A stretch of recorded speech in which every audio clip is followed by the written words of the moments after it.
تجھے پکاروں میں دنیا کو بھول کر یا رب، تجھے پکاروں میں دنیا کو بھول کر یا رب، تجلیات کا مجھ پر نزول کر یا رب، تجھے پکاروں میں دنیا کو بھول کر یا رب، تجلیات کا مجھ پر نزول کر یا رب۔ نہیں ہے زہد و ورا میرے پاس اے مولا، نہیں ہے زہد و ورا میرے پاس اے مولا، حضور غوث زماں کی نسبت قبول کر یا رب، حضور غوث زماں کی نسبت قبول کر یا رب، اور جسے تو چاہے بخش دے جہانگیری،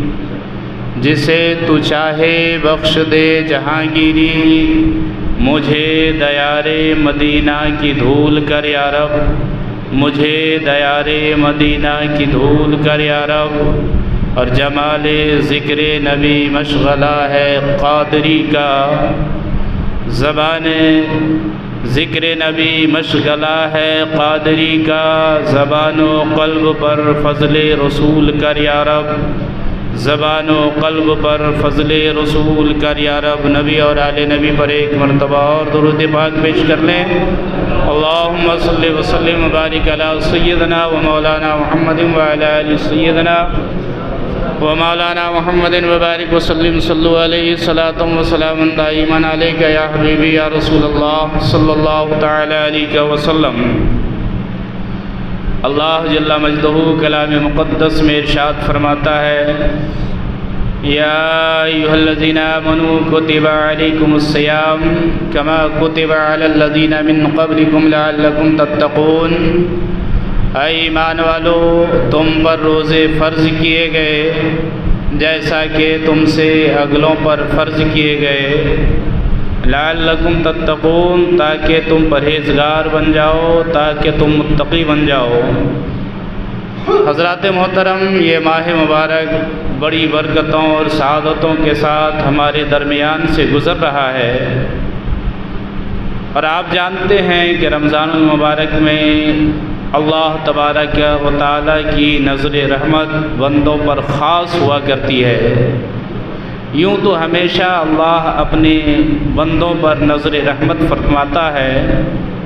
لیکن اس ماہ مبارک میں خاص رحمتیں، خاص برکتیں اور رزق کی وسعتیں اللہ اپنے بندوں پر نازل فرماتا ہے۔ یہی وہ ماہ مبارک ہے جس میں انسان کی روزی بڑھا دی جاتی ہے، رزق میں وسعتیں عطا کر دی جاتی ہے، اور اس کی برکتیں اتنی ہے کہ جو انسان یا جو مومن غربت و افلاس کی زندگی گزارتا ہے، 11 مہینے تک وہ ایسے زندگی گزارتا ہے کہ اسے کبھی بھی کوئی پھل یا کوئی ایسی چیز میوے جات میسر نہیں ہوتے، لیکن اللہ کا بے پناہ شکر و احسان ہوتا ہے اس بندے پر بھی، اور فضل خاص ہوتا ہے کہ وہی بندہ جو اور دنوں میں پھل کھانے کو ترستا ہے، اس کی نگاہوں کے سامنے پھل ناموجود ہوا کرتے ہیں، اللہ کی رحمتیں اور وسعتیں ہوتی ہے اس کے اوپر کہ وہی انسان جو غربت و افلاس کی زندگی گزارتا ہے رمضان میں، وہ بھی اچھے اچھے میوہ جات کھاتے ہیں، پیتے ہیں، اور اللہ برکتیں اس کے رزق میں نازل فرما دیتا ہے۔ وجہ کیا ہے؟ وجہ یہ ہے کہ بندہ کی لو رب سے لگی ہوتی ہے، اور جو رب کی طرف لو لگا لیتا ہے، اللہ تبارک و تعالیٰ اسے کبھی مایوس نہیں کرتا، اسے کبھی خالی نہیں رہنے دیتا۔ اس لیے کہ ایک مثال سے میں آپ کو واضح کر دوں کہ اگر آپ کا دوست آپ کو کوئی کام بتائے اور یہ کہے کہ میرا فلاں کام کر دو، آپ نے نہیں کیا، پھر دوبارہ آپ نے کام کیا، پھر کام کہا گیا، پھر آپ نے نہیں کیا، لیکن جب آپ کو کوئی کام اس سے پڑتا ہے تو آپ ہچکچاہٹ محسوس کرتے ہیں کہ ہم اپنے دوست کو کیسے کہیں کہ ہمارا یہ کام کر دے، اس لیے کہ مجھے اس نے بار بار کام کے لیے کہا لیکن میں نے اس کا ایک کام بھی نہیں کیا۔ بلا تشبیہ و تمثیل اللہ تبارک و تعالیٰ نے ہمیں بہت سارے احکامات دیے اور اس پر ہمیں عمل کرنے کے لیے کہا گیا، لیکن ہم عمل سے دور بھاگتے ہوئے نظر آئے، رب کے فرامین کو توڑتے ہوئے نظر آئے۔ لیکن جب ہمارے گناہوں کی مغفرت کی بات آتی ہے، جب ہمارے رزق کی وسعت کی بات آتی ہے، جب ہمارے اوپر غربت و افلاس گزرتے ہیں، جب ہم تنگ دستی کی زندگی گزارنے پر مجبور ہو جاتے ہیں، تو اسی خالق مالک کے آگے ہم رب کائنات کے آگے ہاتھ پھیلاتے ہیں، دست سوال دراز کرتے ہیں، شرماتے ہوئے، جھجکتے ہوئے، اس لیے ہم جانتے ہیں کہ ہم نے رب کے فرامین پر عمل نہیں کیا ہے، ہم نے رب کے احکامات پر عمل نہیں کیا ہے، ہم نے رب کے قوانین کو توڑا ہے۔ ڈر سا رہتا ہے، خوف سا لگا رہتا ہے، لیکن رب کائنات کا بے فضل اور بے انتہا احسان و کرم ہے کہ وہ اپنے بندے کو مایوس نہیں کرتا۔ اگر بندہ گناہگار ہے، بدکار ہے، سیاہکار ہے، خطاوار ہے، اگر اس نے اپنے آپ کو رب کے سامنے پیش کر دیا، پروردگار عالم کی بارگاہ میں دست سوال دراز کر دیا، تو اللہ تبارک و تعالی اس کے اٹھے ہوئے خالی ہاتھ کو کبھی رد نہیں فرماتا، اس کی دعاؤں کو ضرور قبول کیا کرتا ہے۔ اللہ فرماتا ہے میرے بندے تو مجھے پکار، میں تجھے وہ چیز عطا کروں گا۔ اور حدیث پاک میں آیا ہے کہ اللہ کے رسول صلی اللہ تعالی وسلم ارشاد فرماتے ہیں جب رمضان المبارک کا موسم اور مہینہ آتا ہے، اور جب رمضان المبارک کا مہینہ طلوع ہو جاتا ہے تو اللہ تبارک و تعالی اپنے بندوں سے کہتا ہے اے میرے بندے تو مانگ جو مانگنا چاہتا ہے، تو سوال کر جو سوال کرنا چاہتا ہے، تو رزق کی وسعتیں مانگ لے، تو رزق کی برکتیں مانگ لے، دولت و ثروت مانگ لے، گناہوں کی مغفرت مانگ لے، جو میری بارگاہ میں سوال کرے گا میں اسے ضرور عطا کروں گا، تو جس چیز کا سوال کرے گا میں اسے تجھے ضرور دوں گا۔ اللہ کے رسول نے فرمایا کیا اس رمضان المبارک کا مہینہ جب آتا ہے تو اللہ تبارک و تعالی ہر شب کو، ہر رات میں اپنے بندوں میں سے گنہگار بندے کو 60,000 گنہگار بندے کو جہنم سے نجات عطا فرما دیتا ہے۔ اور دوسری حدیث میں اللہ کے رسول نے ارشاد فرمایا کہ جب رمضان المبارک کا موسم خیر آتا ہے تو اللہ تبارک و تعالی 10 لاکھ گنہگار بندوں کو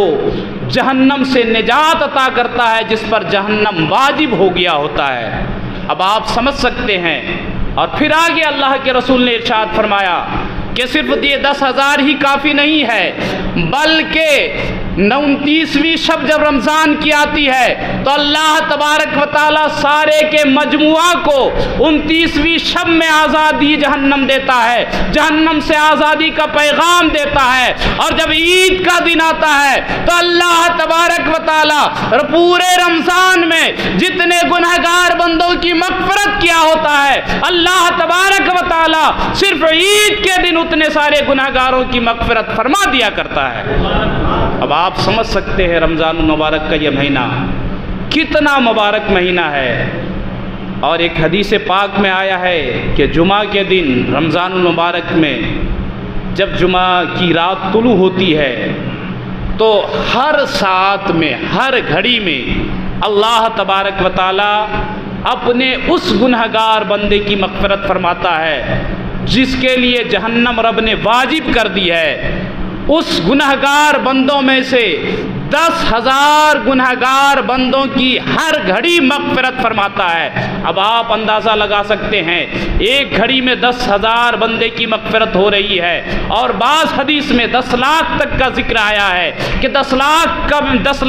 گنہگار بندوں کی مغفرت ہو جایا کرتی ہے۔ اب آپ اندازہ لگا سکتے ہیں کہ مغرب سے لے کر دوسرے مغرب تک 24 گھنٹے میں کتنی گھڑیاں آتی ہیں اور کتنے سیکنڈ آتے ہیں، کتنے ساتھ آتے ہیں، ہر ساتھ میں، ہر گھڑی میں اللہ تبارک و تعالی 10,000 یا 10 لاکھ گناہگار بندوں کی مغفرت فرما دیتا ہے۔ ہم کتنے خوش نصیب ہیں۔ اللہ کریم کی بارگاہ میں دعا کرتے ہیں کہ مولا کریم ہمیں ان 10,000 بندوں میں شامل فرما لے اور ہماری مغفرت فرما دے۔ میرے محترم بزرگوں اور دوستو، رمضان میں جتنی بھی نیکیاں کرنا ہے کر لیجئے، ایک نیکی کا ثواب بڑھ کر 10 گنا، 10 سے 70 گنا ہو جایا کرتا ہے۔ اگر آپ نے نفل ادا کی تو آپ کو سنت مؤکدہ کا ثواب ملے گا، سنت مؤکدہ ادا کی تو فرض کا ثواب ملے گا، فرض ادا کی تو 10 فرض یا 70 فرضوں کا ثواب آپ کو دیا جائے گا۔ اب آپ سوچ سکتے ہیں اللہ نے ہمارے لیے کتنی آسانیاں پیدا فرما دی ہے، کتنا ہم گناہگار بندوں پر رب کی رحمت اور رب کی برکت ہوا کرتی ہے۔ میرے محترم بزرگوں اور دوستو، قیامت کا جب دن ہوگا تو اللہ تبارک و تعالیٰ کے وہ مقدس فرشتے جو جہنم کی ڈیوٹی پر مامور ہیں اور داروغ جہنم حضرت مالک دیکھیں گے کہ ایک شخص پر جہنم واجب ہو گیا ہے اور اسے جہنم میں ڈالا جا رہا ہے، لیکن جہنم اس سے دور بھاگ رہی ہے، جہنم اس سے پناہ مانگ رہی ہے۔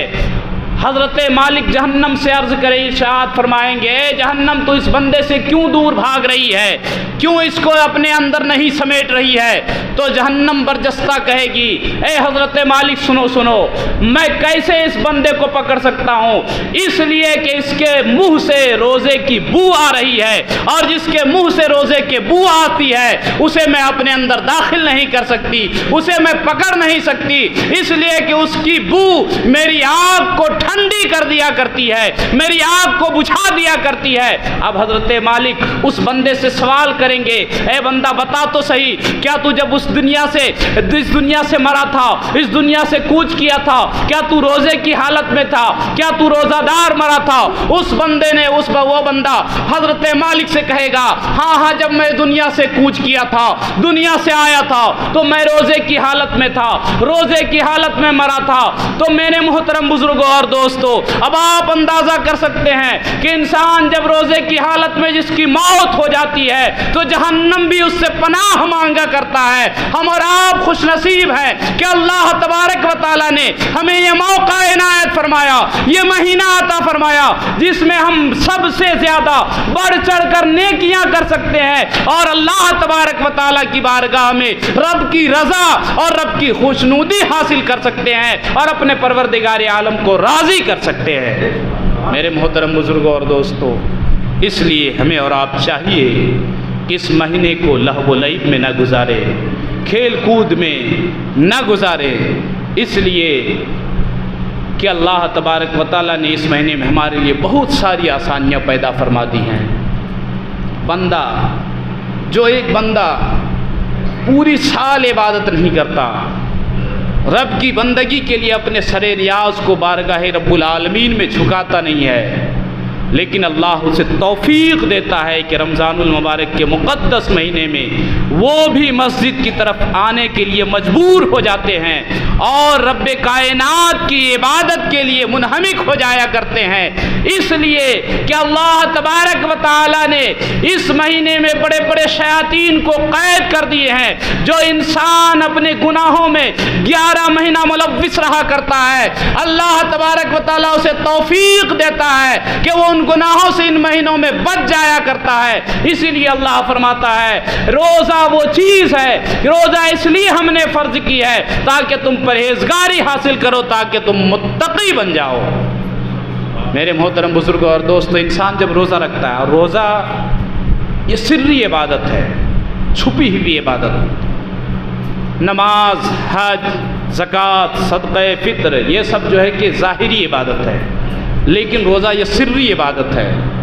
اس لیے کہ جب آپ روزے ہیں تو آپ کو کوئی نہیں جانتا کہ آپ روزہ دار ہیں یا نہیں ہیں۔ جب تک آپ اسے بتائیں گے نہیں تب تک انسان کو معلوم نہیں ہوگا کہ آپ عبادت الہی میں مصروف ہیں، آپ رب کے لیے روزہ رکھے ہوئے ہیں۔ اس لیے رب کی یہ سری عبادت ہے، رب نے اسے چھپی ہوئی عبادت قرار دیا ہے، اور یہی وجہ ہے کہ اس سری عبادت کا بدلہ بھی رب تبارک و تعالیٰ نے سری ہی رکھا ہے، چھپی ہوئی ہی رکھا ہے۔ اس لیے کہ نماز آپ پڑھیں تو آپ کو ثواب ملے گا، نماز روزہ آپ زکوٰۃ دیں آپ کو ثواب ملے گا، آپ حج کریں آپ ثواب کے مستحق بنیں گے۔ لیکن اللہ تبارک و تعالیٰ فرماتا ہے کہ بندہ مومن جب روزہ رکھتا ہے تو میں اسے ثواب نہیں دیا کرتا، بلکہ اس کی جزا میں خود بن جایا کرتا ہوں، اس کی جزا میں خود ہو جایا کرتا ہوں۔ اور جس کی جزا رب کائنات ہو جائے، پروردگار عالم ہو جائے، بھلا وہ اس دنیا میں کیوں کامیاب نہیں ہوگا اور آخرت میں کیوں کامیاب نہیں ہوگا؟ اس لیے کہ جس کے ساتھ رب ہو جائے پروردگار عالم اسے دونوں جہان میں کامیابی عطا فرما دیا کرتا ہے۔ میرے محترم بزرگوں اور دوستو، اس لیے روزہ سے ہم دور نہ بھاگیں۔ بہت سارے لوگ بہانہ کرتے ہیں، ہمیں یہ بیماری ہے، ہم روزہ رکھیں گے تو پریشان ہو جائیں گے، ہم روزہ رکھیں گے تو ہمیں یہ بیماری میں اضافہ ہو جائے گا۔ آپ ڈاکٹروں اور طبیبوں کی اگر سنیں تو اطباء حضرات بھی کہتے ہیں کہ کم سے کم کچھ وقفہ اپنے پیٹ کو بھوکا رکھو، اس سے بہت ساری بیماریوں کا ازالہ ہوتا ہے، بہت ساری بیماریاں ختم ہو جایا کرتی ہے۔ اللہ تبارک و تعالیٰ نے اس لیے ہم پر روزہ فرض کیا ہے کہ جب ہم بھوکے رہیں، ہم پیاسے رہیں اور اللہ تبارک و تعالیٰ کی یاد میں مگن رہے تو میرے محترم بزرگوں اور دوستو، جب ہم بھوکے ہوں گے پیاسے ہوں گے تو ہم سے بہت سارے گناہ چھوٹ جائیں گے، ہم سے بہت سارے سیئات ختم ہو جائیں گے، ہمارے قدم برائی کی طرف نہیں جا سکتے، ہماری آنکھیں برائی کو نہیں دیکھ سکتی، ہمارے ہاتھ برائی کی طرف نہیں اٹھ سکتے، ہمارا اعضائے جسم برائی کی طرف نہیں لگ سکتا، اس لیے کہ ہمارے دل میں خیال رہتا ہے کہ ہم روزے سے ہیں، ہم رب کی عبادت میں ہیں۔ اور جو بندہ رب کی عبادت میں لگا رہتا ہے، جو روزے میں رہتا ہے اور جب وہ گناہوں سے بچتا ہے تو وہی بندہ متقی ہو جایا کرتا ہے، پرہیزگار ہو جایا کرتا ہے، اور اللہ تبارک و تعالیٰ پرہیزگاروں کو پسند فرمایا کرتا ہے۔ میرے محترم بزرگوں اور دوستو، ایک بندہ کا رمضان کے مہینے میں اپنے رب کی ذات پر کتنا یقین اور کتنا محکم مضبوط اور رب کی ذات پر کتنا بھروسہ ہوا کرتا ہے کہ اللہ تبارک و تعالیٰ کی ذات پر اتنا بھروسہ رکھتا ہے بندہ مومن کہ افطار کا وقت ہوتا ہے، ساز و سامان موجود ہیں، طرح طرح کے لوازمات موجود ہیں کھانے کے لیے، لیکن بندہ کا ایمان دیکھیے، بندہ چاہے تو کھا بھی سکتا ہے، بندہ چاہے تو بھوک مٹا بھی سکتا ہے، اپنی پیاس کو مٹا بھی سکتا ہے، چوری چھپے کھا بھی سکتا ہے، کوئی اسے دیکھ نہیں سکتا، لیکن رب کی ذات پر ایمان کتنا مستحکم ہوا کرتا ہے، کتنا مضبوط ہوا کرتا ہے، اس لیے کہ وہ جانتا ہے کہ میرے رب کا فرمان ہے جب تک وقت نہ ہو تب تک افطار نہ کرو، جب تک وقت نہ ہو تب تک روزہ نہ کھولو۔ بندے کے سامنے ساری چیزیں موجود ہوتی ہے، وقت ابھی نہیں ہوا ہے لیکن بندہ اس چیز کو کھانے کے لیے ہاتھ نہیں لگاتا، اس لیے کہ بندہ جانتا ہے میرے رب کا حکم نہیں ہے، میرے رب کا فرمان نہیں ہے، رب کی ذات پر یقین کامل ہے۔ یہی وجہ ہے کہ اللہ تبارک و تعالیٰ نے فرمایا اور حدیث پاک میں مذکور ہے کہ بندہ مومن روزے افطار کے وقت جو دعائیں رب کی بارگاہ میں مانگا کرتا ہے، رب کی بارگاہ میں جس چیز کا سوال کیا کرتا ہے، رب کی بارگاہ میں جو چیزیں مانگا کرتا ہے، اللہ تبارک و تعالیٰ اس وقت اسے اس چیز کو عطا کر دیا کرتا ہے، اس کی دعاؤں کو قبول کر لیا کرتا ہے۔ اور یہی وجہ ہے کہ اللہ تبارک و تعالیٰ کے نزدیک روزہ دار کے منہ کی بو مشک سے زیادہ پسند ہے۔ میرے محترم بزرگوں اور دوستو، اس لیے ہمیں اور آپ کو چاہیے کہ رب کی عبادت کرے، رب کی بندگی کرے، رب کی عبادت میں صبح و شام گزارے۔ میرے محترم بزرگوں اور دوستو، لیکن کچھ معاملات ایسے ہوتے ہیں کہ ہم روزہ بھی رکھتے ہیں، گناہیں بھی کرتے ہیں، روزہ بھی ہے، ہم فحش لغویات اپنی زبان سے نکال بھی رہے ہیں، روزہ بھی ہم رکھے ہوئے ہیں، اور بہت ساری چیزوں کو ہم کر بھی رہے ہیں، بہت سارے گناہوں کو بھی کر رہے ہیں۔ اس لیے میرے محترم بزرگوں اور دوستو، ان چیزوں سے بچنے کی کوشش کیجئے، اس لیے کہ روزہ یہ خالصتاً للہ کے لیے رکھی جاتی ہے، اللہ کے لیے خالصتاً رکھی جاتی ہے۔ اور جو انسان روزہ کی حالت میں مرتا ہے، اسے حدیث پاک میں آیا ہے کہ اس سے عذاب قبر نہیں ہوا کرتا، اسے بنا عذاب اس سے سوالات قبر نہیں ہوتے، اور جس سے سوالات قبر نہیں ہوں گے وہ قبر کے عذاب سے محفوظ ہو جایا کرتا ہے۔ حالانکہ قیامت میں سبھوں کو اپنے اعمال کا حساب دینا ہے، سبھوں کو اپنے اعمال کا حساب رب کی بارگاہ میں دینا ہے، لیکن جب سوالات قبر ہوتے ہیں اور قبر میں آپ نے اگر جواب صحیح نہیں دیا تو میرے محترم بزرگوں اور دوستو، یہیں سے عذاب قبر شروع ہو جایا کرتا ہے، یہیں سے قبر کے عذاب ہم پر مسلط ہو جایا کرتے ہیں، اور صبح قیامت تک یہ عذاب چلتے رہتے ہیں۔ لیکن بندہ مومن جب رمضان میں مرتا ہے یا جمعہ کے دن مرتا ہے، حدیث پاک میں ہے جمعہ کے دن مرتا ہے یا رمضان میں مرتا ہے، تو اس سے سوالات قبر نہیں ہوتے، اور جس سے جب سوالات قبر نہیں ہوتے تو وہ عذاب قبر سے محفوظ ہو جایا کرتا ہے، اور اللہ تبارک و تعالیٰ اسے عذاب سے محفوظ کر لیتا ہے، اس لیے کہ وہ بندہ رب کی عبادت کرتے ہوئے اس دنیا سے گیا ہے، رب کی بندگی کرتے ہوئے اس دنیا سے گیا ہے، رب کی طرف لو لگاتے ہوئے اس دنیا سے گیا ہے، روزے کی حالت میں مرا ہے۔ اس لیے اللہ تبارک و تعالیٰ اس کو یہ جزا عطا فرماتا ہے کہ اس سے سوالات قبر کو ہٹا دیا جاتا ہے۔ میرے محترم بزرگوں اور دوستو، اب آپ سوچ سکتے ہیں جو عبادت کی حالت میں مرے اس سے عذاب قبر ہٹا دیا جائے، جو عبادت کی حالت میں اس دنیا سے جائے اس سے سوالات قبر نہ ہو۔ میرے محترم بزرگوں اور دوستو، اس لیے بعض متقین، بعض اہل علم، اہل اولیاء رب کی بارگاہ میں دعا یہی کرتے ہیں کہ پروردگار عالم ہمیں رمضان المبارک کے مقدس مہینے میں موت نصیب فرمانا۔ یہ دعا مانگنی چاہیے، حالانکہ حکم یہ ہے کہ موت کی دعا مت کرو، موت کی تمنا مت کرو، لیکن ایسے موسم میں، ایسے حالات کے لیے رب کی بارگاہ میں دعائیں مانگنی چاہیے کہ پروردگار عالم ہمیں جمعہ کے دن موت نصیب فرمائے، رمضان المبارک کے مقدس مہینے میں موت نصیب فرمائے، اس لیے کہ جو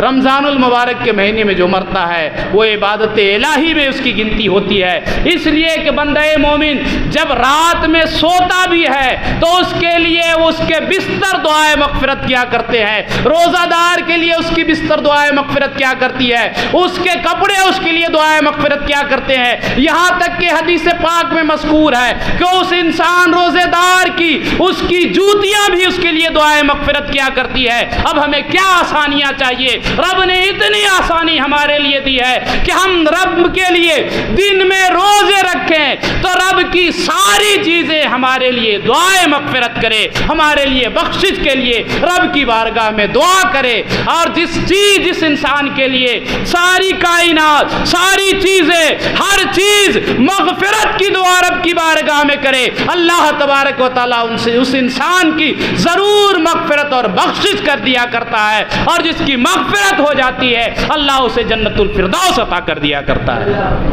اس لیے میرے محترم بزرگوں اور دوستو، اس رمضان المبارک میں جہاں تک ہو سکے، جتنی زیادہ ہو سکے رب کی عبادت میں گزاریے، رب کی بندگی کیجیے، رب کی عبادت میں مصروف رہیے۔ اللہ کریم کی بارگاہ میں دعا ہے کہ مولا کریم ہم سبوں کو نیک عمل کرنے کی توفیق رفیق عطا فرمائے، پیارے آقا صلی اللہ تعالی وسلم کے بتائے ہوئے اصول و ضوابط پر ہمیں عمل کرنے کی توفیق رفیق عطا فرمائے۔ اللہ کریم اس رمضان المبارک کے مقدس مہینے میں ہماری مغفرت فرمائے، ہمارے والدین کریمین کی مغفرت فرمائے، ہمارے اہل و عیال جو اس خاکدان گیتی سے کوچ کر گئے ہیں مولا اپنے اس مقدس مہینے کے صدقے میں ان سب کی بھی مغفرت فرمائے، اور اللہ کریم ہماری بھی مغفرت فرمائے، ہمیں نیک عمل کی توفیق رفیق عطا فرمائے۔ وآخر دعوانا ان الحمد للہ رب العالمین۔